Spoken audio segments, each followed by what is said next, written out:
Hey guys, this is Mr. Grice for Algebra Unit 8.3 Notes, video number 2. Now, if you clicked on this by accident and you haven't watched the first video, shame on you.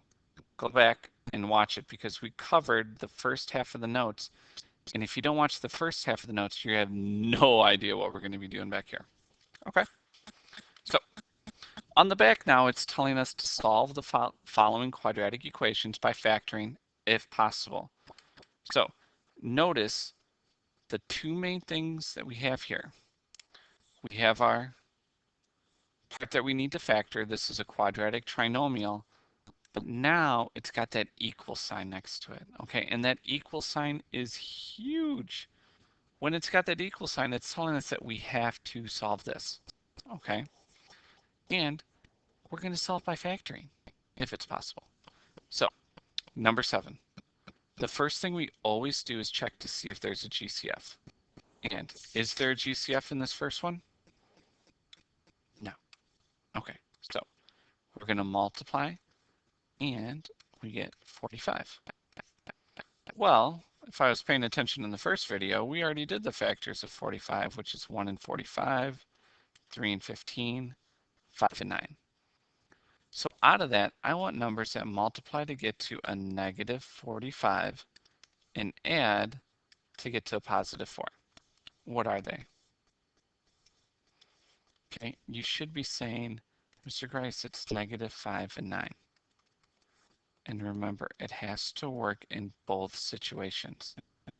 Now, do I split the middle term or can I do the shortcut? Good. Hopefully you're saying, Mr. Grice, you can do the shortcut because our leading coefficient is 1. All right, so with the shortcut, we get x plus 4 and x minus 9, or is it the other way around? Yeah, it's the other way around. Plus, it's not a 4, it's a 5. So x minus 5, x plus 9, x minus 5, x plus 9, blah, blah, blah, equals 0. Do not forget about that equals 0 part, okay? Because now we're going to take these two, and once again, this is where we're solving. We set those equal to 0 to get our solutions. Now for this one, it should be pretty quick to solve. We get x equals 5 and negative 9. Mr. Grice, how'd you do that? Remember, when we're solving, we have to do the opposite. For these small one guys, I expect you to be able to get the answer right away. Now, the cool thing about this is those are our x-intercepts. So we can kind of picture what this graph would look like in our heads because it's going up. That's what the leading coefficient tells us because it's positive. And then our x-intercepts are at 5 and negative 9. So that's where our graph crosses the x-intercept, or the x-axis. Okay? All right, number 8. How do we solve this guy? Well, it's a quadratic binomial, and it's the difference of two squares. So when it's the difference of two squares, it means that I can square root both of those to factor. The square root of x squared is x. The square root of 121 is 11, and just one's a plus and one's a minus.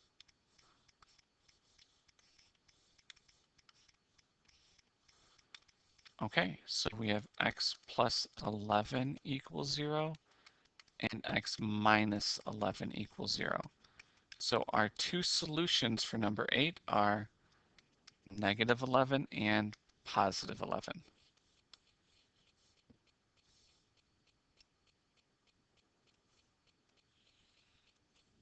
All right, number 4. Is there a GCF? No. Okay, so there's no GCF. I need to multiply 4 times 15, which gives us 60. So let's go ahead and write down all of the factors of 60. We have 1 and 60, 2 and 30. Oh, I already just wrote down 2. 3 and 20, 4 and 15, 5 and 12, 6 and 10. So out of those numbers, oops, which ones multiply to get to 60, but add to get to negative 23? How do I multiply to get to a positive, but add to get to a negative? Well, that's if both numbers are negative. And our group that works is the 3 and 20.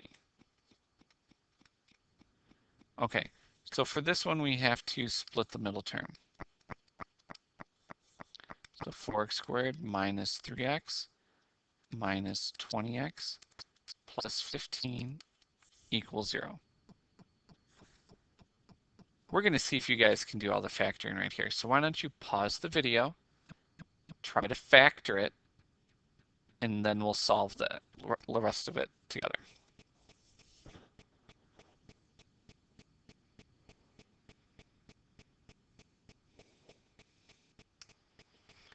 Okay, so you should get 4x minus 3 and x minus 5 as your two binomials. And from this point,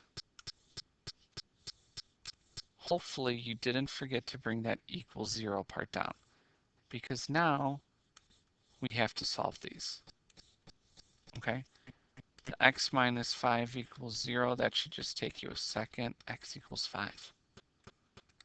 And now the 4x minus 3 equals 0. That side we have just a little bit more work. Okay, so to solve, the first step we do is to add 3 to both sides. And we get 4x equals 3.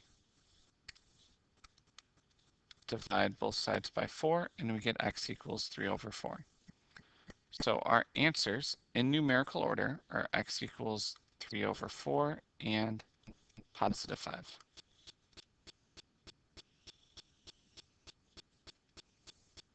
Okay, number 10. Remember, before you just start going factoring crazy, is there a GCF? Yeah, there is. What can we factor out of this? Hopefully you're seeing a 2, because if you did, you're right. So our GCF comes out front, and then our remainder stays inside, where it's m squared minus 10m minus 24. Okay? And now we will multiply those two. Okay? So we're looking for the factors of 24, which are 1 and 24, 2 and 12, 3 and 8, 4 and 6.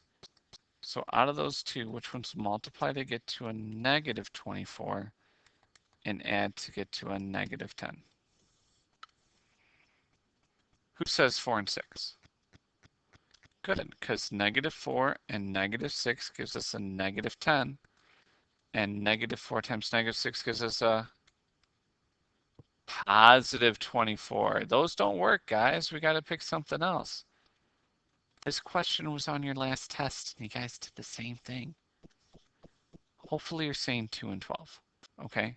Because positive 2 times plus a negative 12 gives us negative 10. Positive 2 times negative 12 gives us a negative 24. Now, what's our leading coefficient? Our leading coefficient is 1. Okay, so we can do the shortcut and say that this is m plus 2 and m minus 12. Okay, so we're going to take those two guys, and remember just the variables, and set them equal to 0. And when you're all done with that, in order, we get that m equals negative 2 and a positive 12.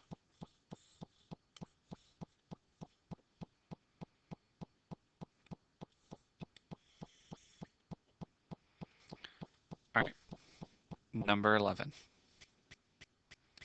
Is it a quadratic binomial? Good. Is there a GCF? Yeah, always check to see if there's a GCF first, guys, because here we can take out an x. So my GCF comes out front, and we're left with x minus 7 equaling 0. So there are our variables, and remember that we set each one equal to 0. Well, x equals 0 right there, and then x minus 7 equals 0. So what are our two answers? We should get that x equals 0 and positive 7.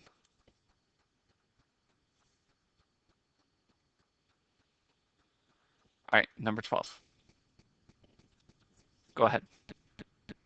Is there a GCF? No, no GCF.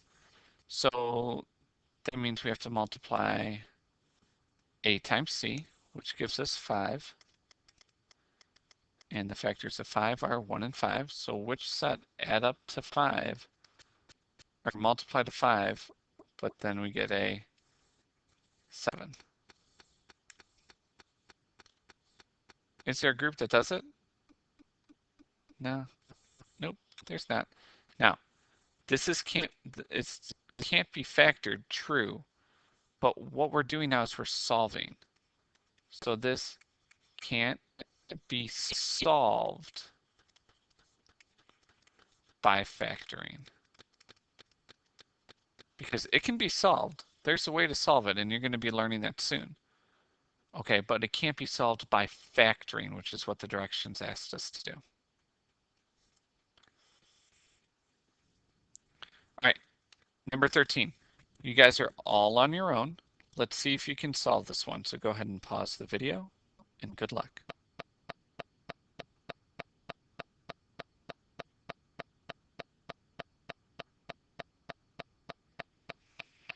Make sure to check for a GCF. Woo!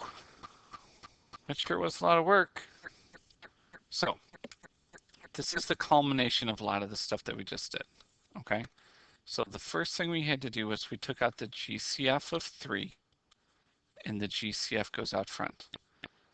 After that, we had to do 2 times 3, which gave us 6, and then we're splitting the middle term. We ended up getting 1 and negative 6. So after we split the middle term and factor it, we get 3 parentheses 2x plus 1 and x minus 3. Remember that we can't forget about that GCF. The GCF comes down every single time. And we're also solving, so that equals 0. You can't forget about that at all either. All right, our last 2 steps is to take everything that has a variable, the 2x plus 1 and the x minus 3, set those equal to 0 and solve. And that's where we get x equals negative 1/2 and x equals positive 3.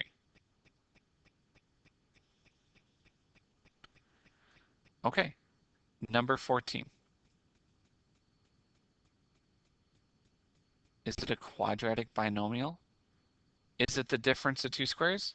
Yeah, it is, but guess what? There's also a GCF. Okay, so we want to take the GCF out first to make it easier. The GCF comes out front, and then we're left with x squared minus 9. And guys, yes, that is the difference of 2 squares as well.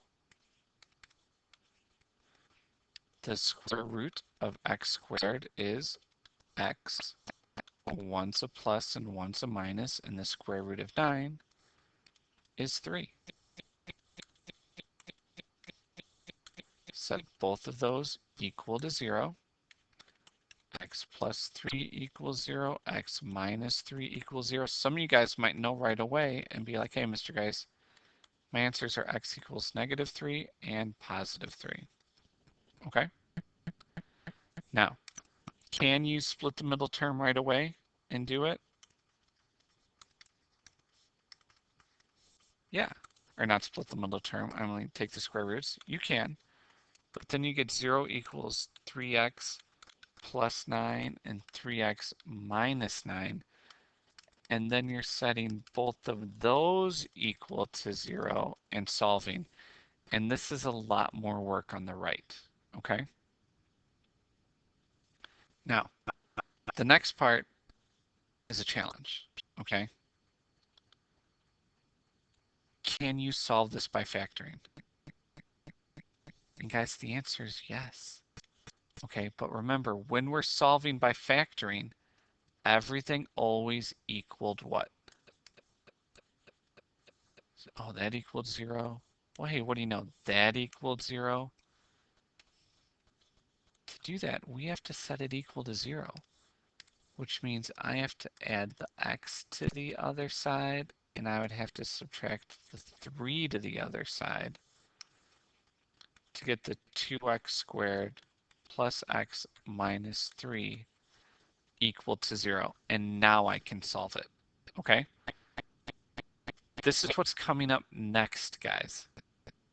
So why don't you see if you can pause the video and solve that last one. Good luck.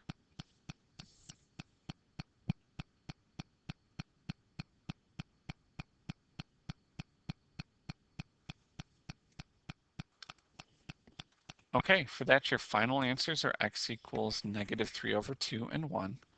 Mr. Grice, how'd you get it? If you need help, come find Ms. Carranza or myself and we'll show you how to do it. The way this one works is by splitting the middle term. Okay? Well, guys, that's it for Algebra Unit 8.3 notes. As always, if you have questions, come find us. Otherwise, this is Mr. Grice signing off. Thanks for watching.